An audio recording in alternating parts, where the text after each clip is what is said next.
Incorporated ni Joseph C. Pwede rin bang humingi ng kopya ng EIS at ECC ng Pakil Pump Storage Hydropower Electric Power Plant? At kung meron na itong Certificate of No Objection mula sa National Commission on Culture and the Arts.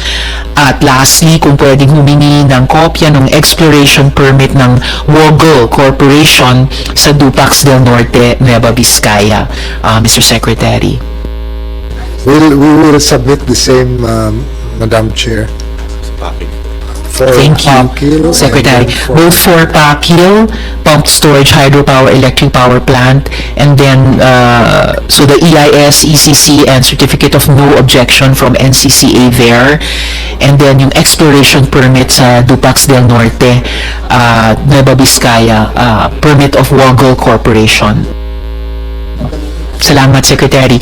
And lastly for me for today, Madam Chair, sa Pakil pa rin, maaari mo bang siguraduhin na mayroong sapat na consultation nito sa pag-amyenda ng ECC? Napag-alaman namin na ang mga sinasabing konsultasyon para sa proyekto ay ginawa nung lockdown. At di lahat ng tao ay may magandang internet connection. ASEC Jackie will make sure, Madam Chair, that the consultations will be attended to. Salamat, Secretary. Yes, Asek. Yes, Madam Chair, we will do that. In fact, they have submitted the updated project description. So, for the amendment, so we will incorporate all those transparency and for this process. Sorry, ma'am. They have submitted their updated Project description for the amendment of their project. So, we haven't yet completed the review, so but we will take note of your concern, Madam Chair, and we will incorporate the transparency, etc., and on the review. Salamat, Asek. So, sana itong updated project description, yung resulta ng review nyo, maikonsulta po directly in person, kayang-kaya na yun by now, ng lahat ng mga stakeholders na merong concerns tungkol dito sa Pakil project.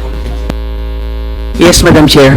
Salamat, Asek. And of course, I mean the different sectors also in that community. So, ba't ibang sektor doon, kasama na yung environmental movement doon, at pati yung arts and culture community po doon. Salamat, Asek. Dupax del Sur, I was just with the in Vizcaya. In the ano yun, may mining? Is it mining? This is Woggle Corporation. It's a mining corporation. There are no mining province, supposedly. I was with Ruth Padilla, the former governor, and I was with a congressman, and they said there's supposedly no mining. Legacy yan ni Manong Kaloy. Yes, Manong Padilla. So there should be no mining there. That's why, Madam Chair, I asked for a copy of the exploration permit. Salamat, Chair. Thank you very much. Yeah. You have more to ask? I am done for today, Madam Chair. Yung ibang mga tanong ko, I'll just submit in writing to the Chair para masagot din in writing ng department before plenary. Thank you so much, Senator Risa, for all your manifestations and your help for the committee. I sincerely appreciate that. And since you're at it, I wasn't going to mention it here, but you mentioned certain areas for mining, etc. So I had given a thick letter to the Secretary just now. Has it been received? It's been received. Sinong tumanggap? Oo.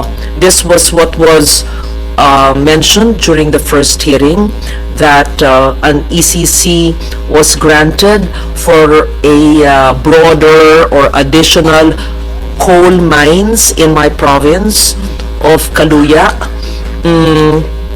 It was signed by then OIC USEC Jocelyn Marcos E. Fragada. Nandito po kayo. Nothing personal. I asked former Secretary Tony Leizaga, because she was in Australia at that time. You said she does not recall giving the authority. But anyway, I put it all in writing, and I would like, at that time, on that very day, the appointment of Secretary was already made. In my understanding, an OIC is not supposed to sign an ECC, much more an expansion of the coal mines. So aside from that, I would like also to know, I showed you a Google picture of the reclamation in the area. Big, thousands of hectares reclaimed. So I would appreciate knowing the reclamation. Did you grant them an ECC for the reclamation in that area in Semirara, and the ecological risks from that kind of reclamation? So my letter is quite thick. It has all the attachments, and I'm referring to the ECC to Semirara Mining and Power Corporation on May 23, 2025. So the permit is due to expire in 2027.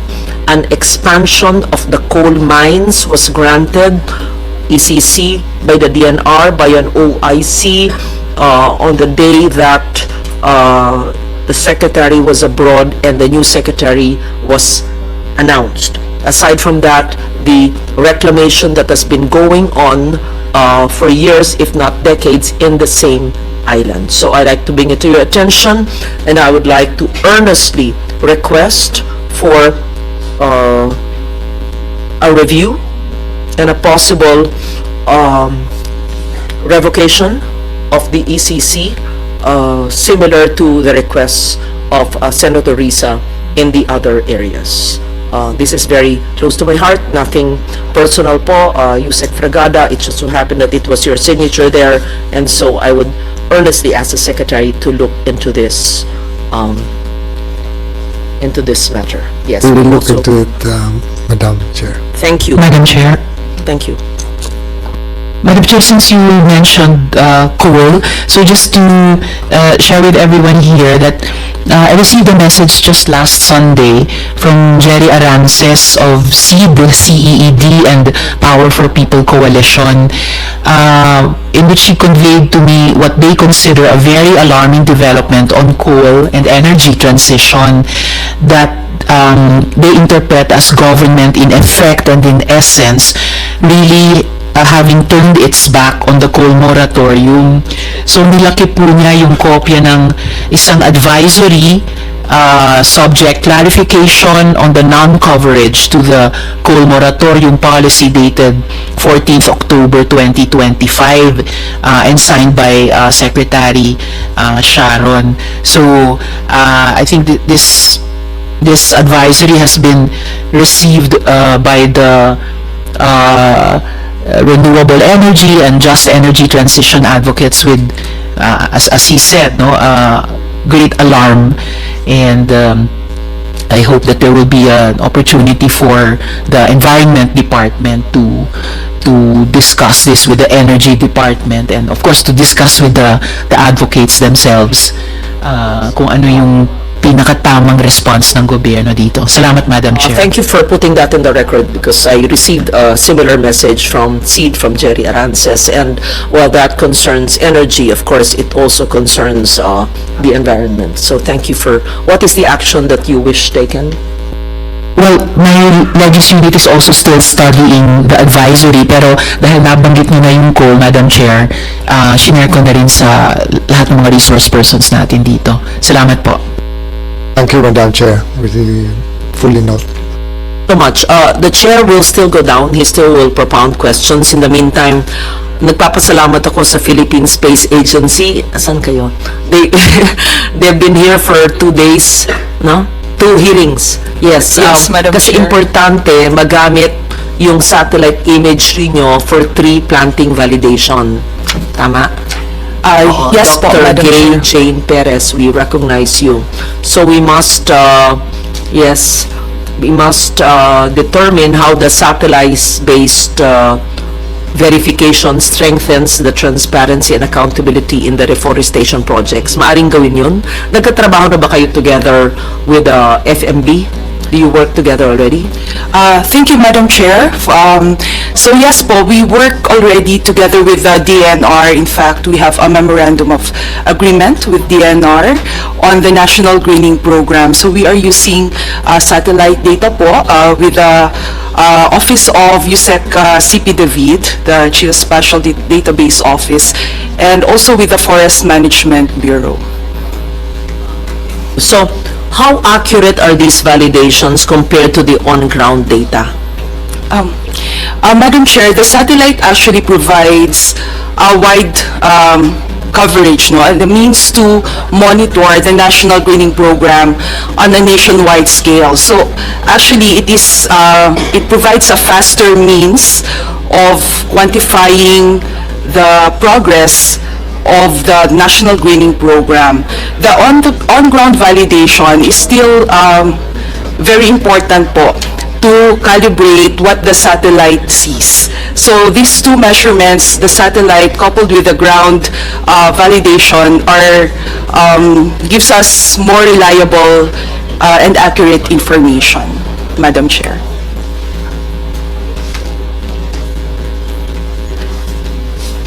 So DNR formally integrated these data findings in assessing, let's say, the National Greening Program, its performance. How does the work of the PSA, Philippine Space Agency, complement the work of NAMRIA, for example? Who will answer? FMB? Madam Chair, Mr. Secretary, on the question on have we integrated the findings, the project with the work with the Philippine Space Agency is still ongoing, Madam Chair. But I will definitely take into consideration all the results from that study in our assessment of the program, most especially that the National Greening Program will be winding down by 2028, Madam Chair. For NAMRIA, Madam Chair, I defer to Yusek Peter Chanco. Thank you very much, Madam Chair. Yeah, we are very interested to collaborate with this undertaking, but we have some questions at this point because we might be using different satellite imaging systems. So we have yet to determine what resolution are you using, what kind of satellite system are you employing for this particular initiative, things of this sort. But yes, Madam Chair, we are very much interested to collaborate. Ulit ang pagpunta nyo ng 2 araw. Sige. On the PhilSA and NAMRIA collaboration, so you can collaborate on mapping land cover, on coastal ecosystems, and what is bathymetry using satellite remote sensing? What is bathymetry? It is the determination of the depth of the water column Yeah. from remote sensing, remotely sensed data sources. Then the 2023 National Mangrove Map. PhilSA produced a nationwide mangrove map. Na-share na nyo yun? With 90% accuracy. This was just 2 years ago, right? Yes, thank you, Madam Chair. The 2023 Nationwide Mangrove Map was produced jointly by PhilSA and DNR po. So this is already publicly available, and right now we are actually starting our work now on the 2025 Nationwide Mangrove Map. Then, as to the collaboration with NAMRIA, yes, we are working with them on the land cover mapping, also looking at our coastal environment and using satellite data for shallow water bathymetry. Can a non-scientist understand the National Mangrove Map from PhilSA?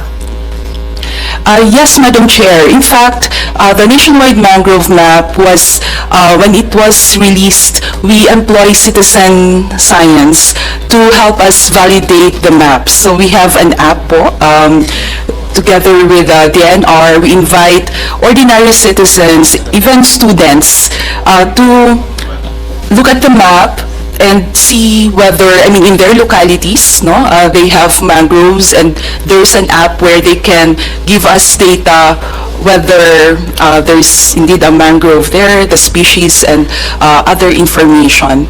So an ordinary citizen po can use and appreciate these maps. This is also